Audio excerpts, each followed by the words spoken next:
It's me, it's him, it's TIM. Once again, here with First Comics News. We are at AFM, and I found the man, the myth, the legend with Dinosaur Rumblings. We are sitting here. I'm with Brett, and we are going to learn all about what brings them to AFM and what they're doing here.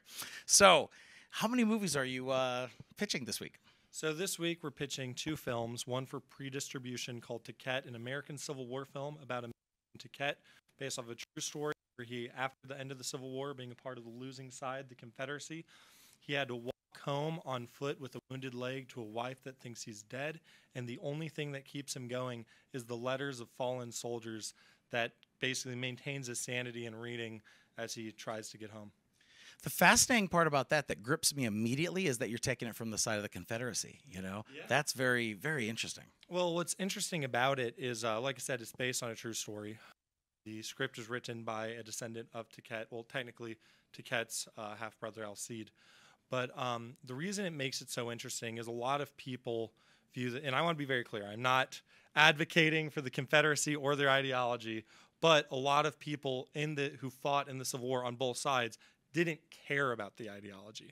They were just drafted. They were pawns in another politician's game in a civil war where people, much like the modern day political rhetoric, they're ramped up, they're partisan, they're like, screw those Northerners, screw those Confederates. And next thing you know, they're part of a battle just trying to, quote unquote, defend their home, not even knowing what that is.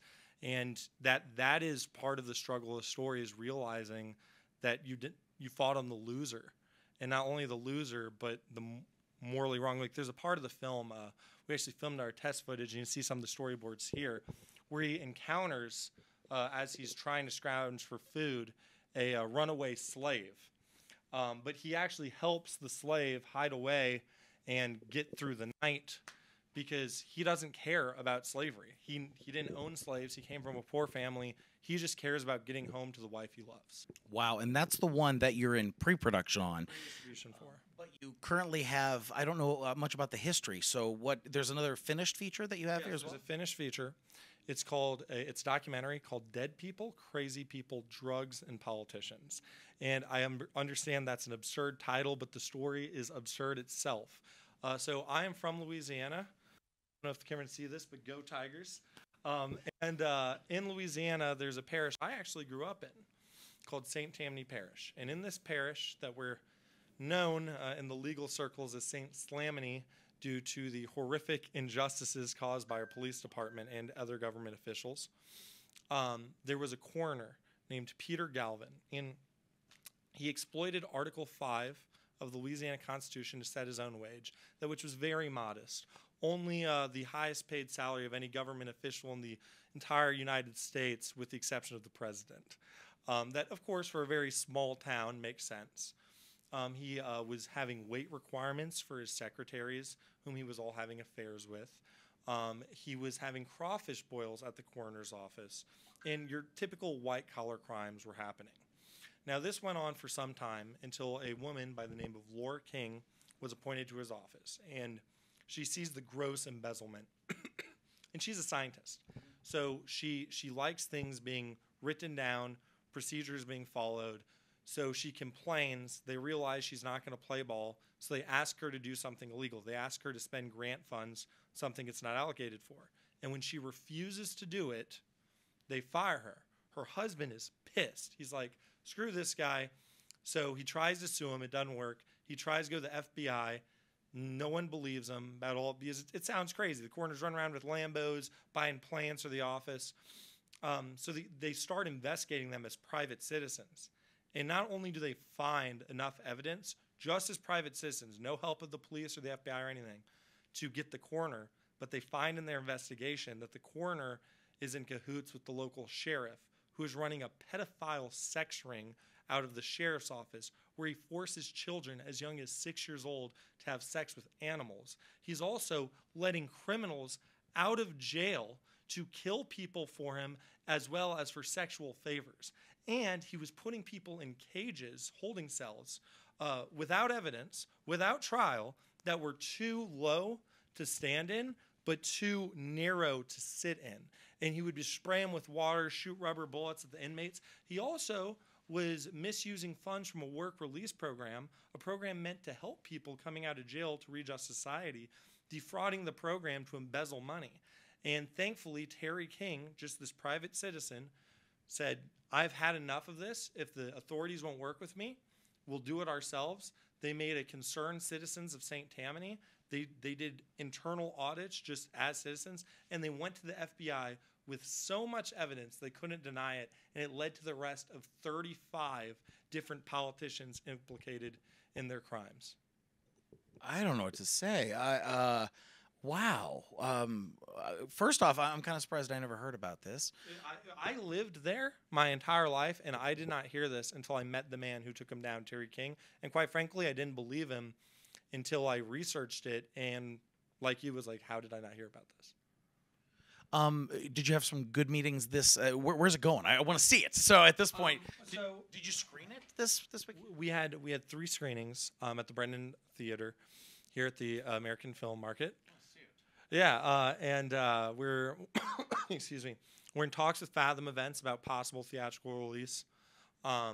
We're going to try to get Mr. King himself on a bunch of podcasts because we think this would be perfect for so many different podcasts. I'm sure you can imagine some of them to try to generate buzz. We also have a few distributors. Due to NDAs and such, I can't say too much about the deals, but they're very interested in the film. Wow. All right, brother. Well, thank you. I'm really excited about all this, and I want to talk to a couple other members of your team. AFM, is this your first time, or have you been here before? No, this is my first time, but to give you a great segue to the next member of my team, Drew Cookenmaster. I was in college, like I said, at Full Sail, and I had all these crazy ideas like all creatives do. And I met this man named Drew Cookenmaster, who is our expert, our in-house expert for distribution and marketing, and who also owns a marketing company in Kentucky named Smoke Marketing. He told me in college, Brett, I don't give a blank about art. I'm here to make money. And he's like, I know you can make good art. And he said, one day we're going to go to this thing called the American Film Market. And our original plan has since changed a little bit of how we're doing as we research the film market more. But here we are 8 years later, and we're here, and we're talking to the big boys with big projects, and it's just so great to see our dreams come true. Sounds to me like no dinosaurs, but lots of rumblings. We'll talk to his partner a little bit. It's me, it's him, it's TIM with First Comics News. I'm here at the American Film Market, and I'm talking to another member of the team. You are the numbers man, yes? Yeah, so I am... Drew, it's good to meet you. Yes, it's a pleasure to meet you, Tim. I'm kind of the numbers and quality control guy here at Dinosaur Rumblings. Well, then how did I get in? We must have slipped, a little lapse. I'll probably have to be fired after this. But It was a good run. Yeah. How long have you been working with the Dinosaur Rumblings team? So nigh a decade. I have some creative bones in my body, but most of it is, just boring as hell. I see a lot of people who are great creatively, but they have no idea how to make money out of what they do, which is kind of sad because 90% of the people who go to film school end up waiting tables or going into insurance sales or whatever. And so I thought to myself, how on earth do I cut out the middleman? What is the business of film? How do things, once they're made, how does money made? And I learned about the AFM, and I was trying to get in with some of the people and, make them think that I was cool. I really had no idea what the AFM was. So I'm like, oh yeah, we'll go to the AFM. I'm the person that you would want to go to sell this because I know everything about the AFM, which, was, bunch of malarkey. But, I knew the word. Until 10 years later, Brett brings me on a commercial shoot. It happens to be for the book Dead People, Crazy People, Drugs, and Politicians. There's a book? There is a book. It's actually based off of a book. There's not a book. Nobody makes a book with that. Gosh darn it.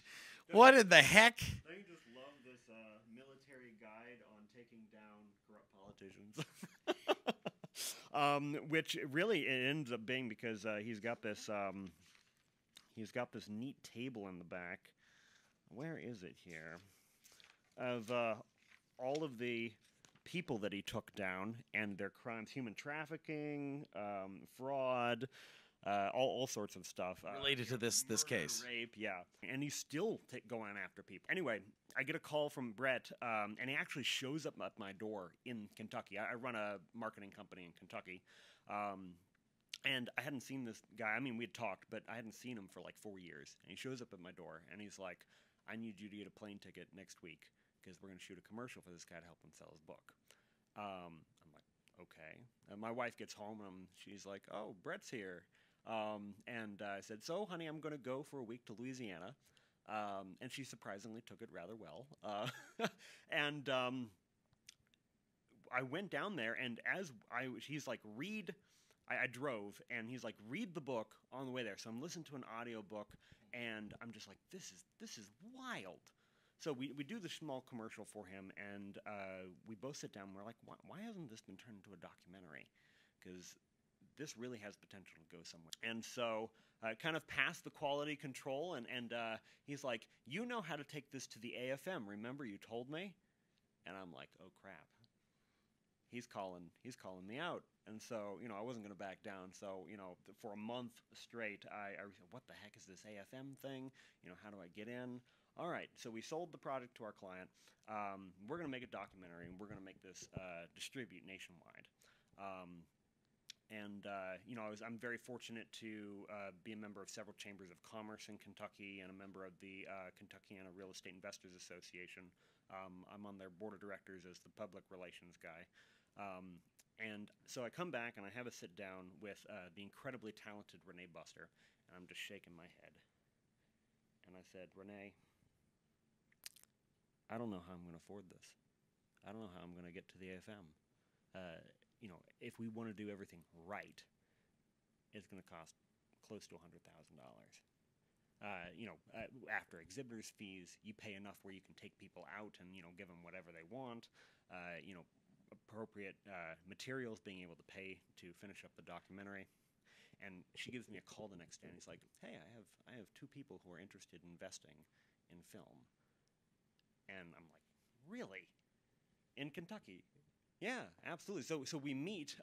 We have a setup meeting with one of our investors, and we had planned a meeting space in Louisville, and I had him fly out, and they called us the next day, and they said, "I'm sorry, we double booked your meeting space. You can't have the meeting space anymore." And they had told us maybe about 20 minutes before the investor was supposed to show up.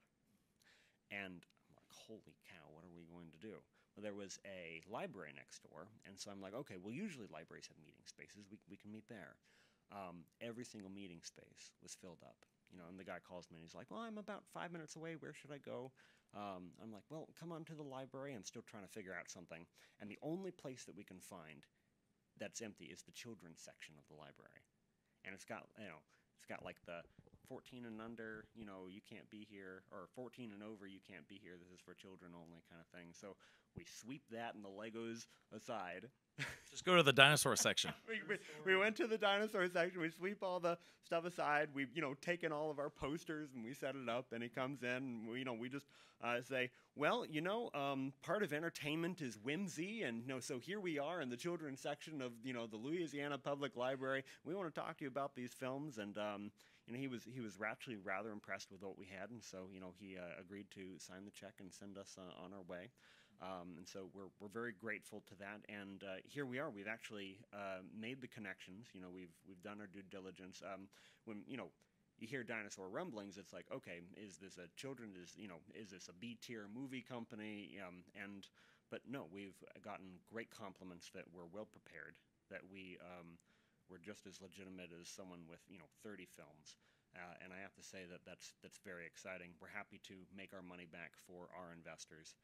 Well, I think it's great, and you seem like you know what you're doing, and you like this, and you got a heck of a team together. So come back year after year. Yeah. I'm gonna hold you to that. If I come here next year and you're not here, or 5 years from now you're not here, I'm gonna show a clip and say, "What happened with those guys?" Oh, gracious. Well, I think that this is just the beginning for us. We have collected so many stories that we're probably going to come back next year instead of 2, maybe 5 or 6, ready to go. Me, it's him. It's TIM, Tim Chizmar with First Comics News. Here we are at the American Film Market, and I am with the third member of the Dinosaur Rumblings team, Everett. Everett, what is your position with the team? What do you champion? I am their attorney, so I champion them hopefully not breaking laws. It's got to be easy. Well, actually, I did hear a story about one of them, so I don't know. This was before I knew him, and had I represented him at that time, well, maybe I wouldn't have. I don't know. I don't think I had any money at that time. But So on the legal side, what are some of the legal aspects you have to keep in mind when doing a film? well, film stuff from a legal standpoint is mostly contract work and keeping them from breaking laws. You know, here in Vegas, what happens in Vegas stays in Vegas unless, of course, you are incarcerated. Then you stay in Vegas. But anyway, that's just a bit of a stupid lawyer joke. Anyway, it's honestly pretty boring. I'm not sure why I'm being interviewed, but Oh, everybody has a story. So, for a starter, you could be doing anything. Why even be involved in this project? well, that's an excellent question, Tim. When your clients say, "Hey, would you like to come to Las Vegas for a week and we pay for it?" It's a pretty easy question to answer. Yes, I'm definitely going to do that thing. So. Have you met some interesting people over the week? I have absolutely met. Look, I thought that I was going to come here and feel a little bit out of my element as an attorney as opposed to a filmmaker. And even though I have a lot of friends in the film industry back home in Louisiana, I was sitting in here just. They've got so many meetings they had to run around and talk to other people, so I found myself here pitching films. And that's kind of interesting. I think I got pretty good at it at the end of the day. But so I'm sitting in here thinking I'm just going to be talking movies. And then this other gentleman comes in and he's like, it's a lawyer and a judge. And this lawyer and the judge out of Texas, they've also got a film company. So now we're talking about collaboration on a future project. They want to make horror films. They want to make, interestingly enough, a pre-Civil War movie about the abolitionist John Brown. So it's like, well, we can probably help you with that. We're making this other Civil War movie. And it's just like, what are the odds of that? What are the odds of that? So we share some lawyer war stories, talk about corrupt judges, segues into the Dead People, Crazy People documentary. It's interesting how all these things come together. Where are you? I mean, I don't know if you're involved in those talks, but I'm thinking this would lead its way into legal. Do you know where you're thinking about shooting it? Where you're thinking about filming it? It depends on the film we're talking about, but Ticket is an interesting movie because it is set in Louisiana. You know, it features a Louisiana main character that, of course, gives us access to all the Louisiana incentive programs for filming there. Being a 100% Louisiana-based project, it should be pretty lucrative. Okay, yeah, because anytime it's a period piece, you got to involve things of that era, of that time. You don't want to say it's the Civil War and then you see a car, you know? No, absolutely, absolutely. And, you know, some of these uniforms behind us, some of these uniforms, like, again, the way things line up in life is so interesting because we have friends that are, like one of my good friends' father is heavily involved in the Civil War reenactment community. So we're able to source some of these period-correct uniforms for the marketing for this and just have those shipped out here, which is really incredible. That's great. As somebody from the outside coming into film, what is one thing that people might not know or not expect about the world behind the scenes of filmmakers, filmmaking? What's something that they might not know about? I think it's actually really interesting to see how many different types of people are here. How many people have gotten, it's actually almost weirdly like being a lawyer because there are people who have careers prior to going to law school and they change their mind. You know what, I have a passion, I want to be a lawyer. And I've met a whole bunch of people this week that have had careers prior to this, like that judge. He's actually still a judge. It's not even a prior career, it's a current career. And other people have had other completely lucrative careers who have just decided, you know what, I have a passion for this, I want to make films. So you've got people who are here from all kinds of different backgrounds, all kinds of different areas of expertise, have all kind of wildly different ideas at all kinds of stages of production and quality, but they're all here and they're shooting for the moon. It's pretty great to see. Since I spent time with both of the other gentlemen, and they're not here right now, is there anything you want to tell about them on camera? Since they're not here, anything you want to say? Unfortunately, it's all protected by attorney-client confidentiality. All right. Well, I thought I would try. All right. Thanks for sitting with me. This is awesome. Dinosaur Rumblings. I'm excited. I love the stories and the passion and the enthusiasm, and they're actually smart about it. How many people out there have a part of this, but they don't have the full package? They have this idea. They have this movie, but they have it down to a business and a science, and I'm excited, and I think anybody who's wise would want to work with you guys, and they got a heck of a lawyer. So thank you for sitting with me, brother. I appreciate it. Hey! What? Oh, hi. Hey, everybody. The director and star of Nudes of Noodleland. What is it? No, did I get it right? Noodles of Noodland. Noodles of Noodland. I'm glad you're a big fan. Tim Chizmar, comedian, the naked comedian, my friend. I'm not just going to say thank you on the stream. That's not enough. I have to do it in person. So I sought you out to in person thank you so much. Wow. So generous. And I cannot thank you enough. And I wanted to save it for in person. And here's the thing. I admire Tim. He doesn't let obstacles get in his way. Other filmmakers are like, oh, I got this. No, you got to commit to it and do it. And Tim has done that. Well, let me tell you something right now, because you meet all kinds of people here at AFM. There are people watching this like, oh, I'm thinking about doing a movie. Oh, I work a day job. I'm not sure if I should make a film. And they make up excuses. You are so-called disabled, and you don't let your excuses get in the way at all. Here, come on, Tim. Of course, Wait. You've got the. I do. I got my mic. You're late. I was doing my own Yeah, interview. it looks like you're serious. Kentucky was giving out some candy. I think I'm gonna get Are more. they giving out KFC? They are getting out. Kentucky Fried Chicken. Look at this. A little Purell and lip balm combo. And it says I love here, it. not from Diddy. Yeah, exactly. Oh no. 30% cash rebate. So if you go there, you spend like, look at this. Yeah. If you go there, they will give you 30% back for your project. And you'll get unlimited bourbon dark chocolates. I'm going to take some for a friend. You do a taste test. Okay, Tim, Right now. I want to see the taste test. Because I asked her, does it taste like bourbon? That's what I'm It curious does. No, about. it's the actual bourbon. Yeah. It's actual bourbon. It's not candy. Do it. It's bourbon. This is what's going to happen. Okay. Oh, oh. Take it like a shot, the whole thing. Do All it. at once. Pop it. There you go. Oh wow. Oh, wow. That's like a Yeah. shot. Yay, Poland. Hey, And thank you. Barbados. Thank you. I told you. I wanted to thank you in person. I want to thank you in person.